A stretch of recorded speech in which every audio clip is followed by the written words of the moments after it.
வணக்கங்க. இன்னைக்கு எங்க வீட்டு மாடி தோட்டத்துல நான் கொஞ்சம் காய்கறிகள அறுவடை செஞ்சுக்க போறேங்க. அளவளவா தாங்க இருக்குது. ஆடிப்பட்டத்துக்கு போட்ட காய்கறிகள் இப்ப தான் கொஞ்சம் கொஞ்சமா காய்கள் குடுக்க ஆரம்பிச்சிருக்குதுங்க.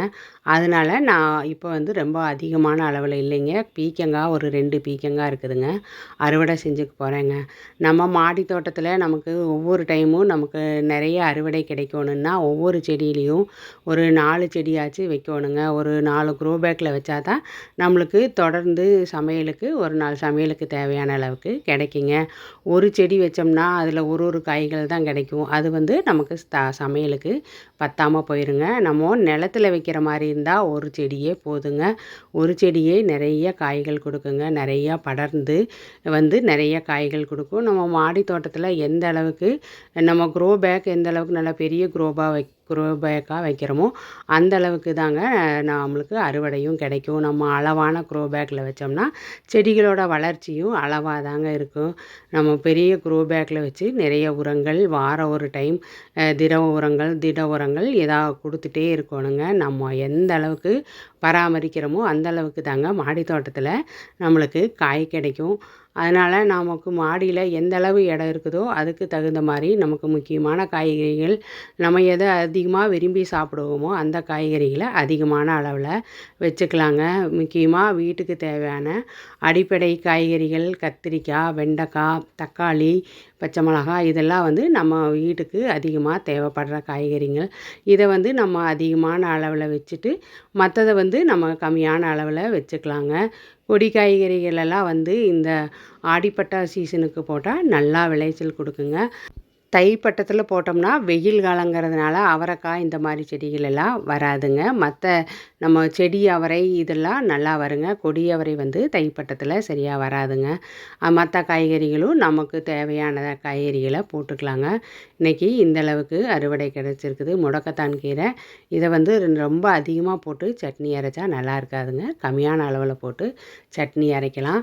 இது சேனைக்கிழங்குங்க. இந்த சேனைக்கிழங்கு வந்து நம்ம செடிகளுக்கு மூடாக்கா காய்கறி கழிவுகளை போடுவாங்க. அதில் இந்த வேஸ்ட்டாக போகிற கிழங்கு வகைகளை எல்லாம் சேர்த்து நம்ம போடும்போது அந்த கிழங்கே வந்து நல்லா முளைச்சி வந்துடுதுங்க. அது நம்ம நடவு செய்யாட்டினா கூட வேஸ்ட்டாக போகிற கிழங்கு இதில் நான் போட்டிருப்பேங்க. அது வந்து இந்த அளவுக்கு இந்த சேனைக்கிழங்கு செடி வந்துருச்சுங்க. அதுக்குள்ளே நிறைய கீரை செடிகளும் வந்ததுனால அந்த செடி கொஞ்ச நாள்லேயே காஞ்சிருச்சுங்க.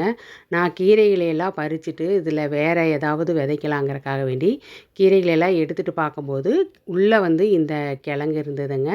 இந்த சேனைக்கிழங்கு கொஞ்சம் தெரிஞ்சுது. அதனால் நான் மண்ணை எல்லாம் வெளியே எடுத்துகிட்டு பார்க்கும்போது இந்த அளவுக்கு எனக்கு ஒரு 3 சேனைக்கிழங்கு கிடச்சிதுங்க.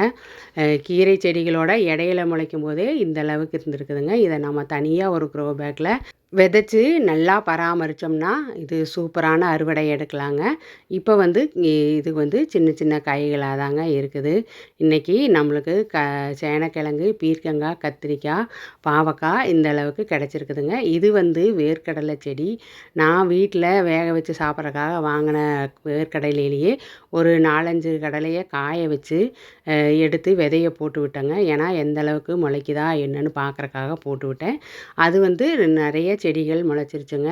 இந்த ஒரு க்ரோ பேக்கில் நான் ஒரு செடியை மட்டும் விட்டுருந்தேன்னா காய்கள் நிறைய பிடிச்சிருக்குங்க. இது 4 செடியை நான் விட்டதுனால அளவானதாக காய்கள் தாங்க பிடிச்சிருக்குது. ஆனால் காய்கள் வந்து நல்லா விளைஞ்சிருச்சுங்க. நல்லாவே முத்திருச்சு. இந்த வேர்க்கடலை செடியை அப்படியே நம்ம பிடுங்கணுன்னா கொஞ்சம் காய்கள் எல்லாம் மண்ணுக்குள்ளே நின்றுருங்க. அதனால் நம்ம இந்த மண்ணை பறித்து விட்டு இப்படி மண்ணோடு சேர்த்து எடுக்கும்போது காய்கள் கீழே வந்து நிற்காமல் எல்லா காய்களுமே வந்துருங்க. இந்த வேர்க்கடலை செடியெல்லாம் நம்ம வீட்டுக்கு தேவையான அளவெல்லாம் போட முடியாதுங்க. அப்படி போட்டோம்னா அது நிறைய க்ரோ பேக்கில் போட வேண்டியது வரும். இது வந்து நம்ம ஆசைக்காக நம்ம மாடி தோட்டத்தில் வளர்த்தலாங்க. இந்தளவுக்கு காய்கள் நல்லா கம்மியாக இருந்தாலும் நல்லாவே முத்தி இருக்குதுங்க.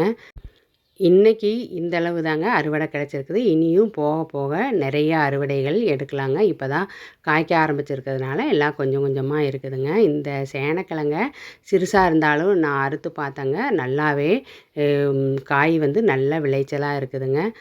சூப்பராக இருக்குது. இந்த வீடியோ பிடிச்சிருந்தா லைக் பண்ணுங்கள், கமெண்ட் பண்ணுங்கள், சப்ஸ்கிரைப் பண்ணுங்கள். நன்றி.